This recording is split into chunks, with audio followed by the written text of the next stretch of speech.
Hey everybody, time for another episode of Dr. G Cooks. Tonight, we're gonna go to France, or Bistro Gentil in Napa, which is one of my favorite restaurants, and they always serve this dish prepared perfectly. So, we're making beef bourguignon. This is a Julia Child recipe that I've modified a bit. I think you're gonna love it. The ingredient list is pretty easy, and it's not that difficult to make, and it's just perfect on a cool winter or fall night. So let's get going with beef bourguignon. So we're gonna list the ingredients out for you, but I need to talk about the meat. I've done this with chuck roast, which is what the original recipe calls for. I've done it with filet mignon. I've done it with ribeye. This is the best meat to use. It's a semi-lean brisket, and you want big 2-inch chunks of this stuff, and you need about 3 pounds. Now we're gonna go to the ingredient list.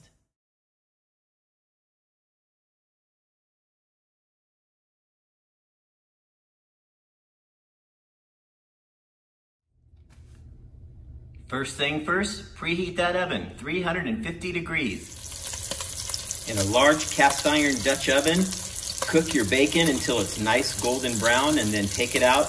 Be sure to leave the bacon fat in the pot. Transfer the bacon to a separate bowl.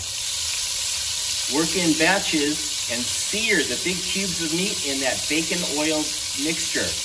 Once it's seared on all sides, remove it and put it into the bowl with the bacon.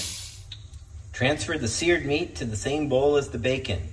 Yum. Saute the onion, carrot, and half of the garlic in the pot. Cook it till it's a little soft, about 3 minutes.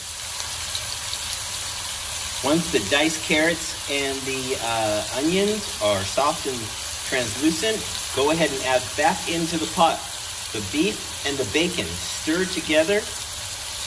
Then sprinkle in the flour and the salt and pepper mixture. Cook that all together for about 4 minutes. Once everything's nicely browned, I want you to add the pearl onion, the 3 cups of wine, and then just cover with beef stock until everything's barely covered over.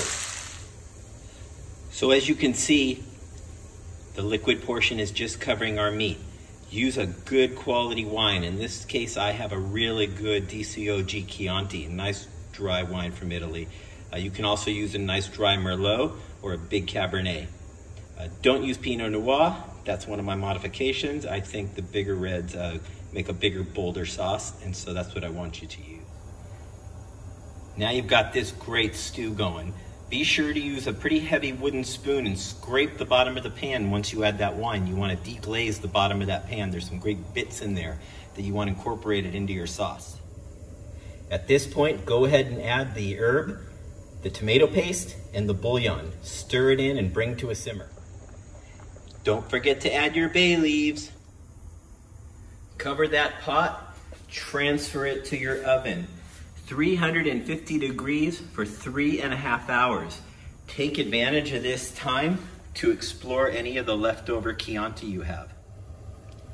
10 minutes before your bourguignon is done in the oven, go ahead and start making the mushrooms. Melt the garlic with the butter. Saute those mushrooms about 5 to 8 minutes. When done, go ahead and put them into the sauce, which has been defatted. Okay, these mushrooms look perfect. You will be tempted to eat them all by themselves, but be strong, don't do it. Add it to the sauce. So look at this beauty. This is how it comes out of the oven. Now I want you to separate the solids from the underlying gravy. If the gravy's a little too thick, you can add a little extra beef broth.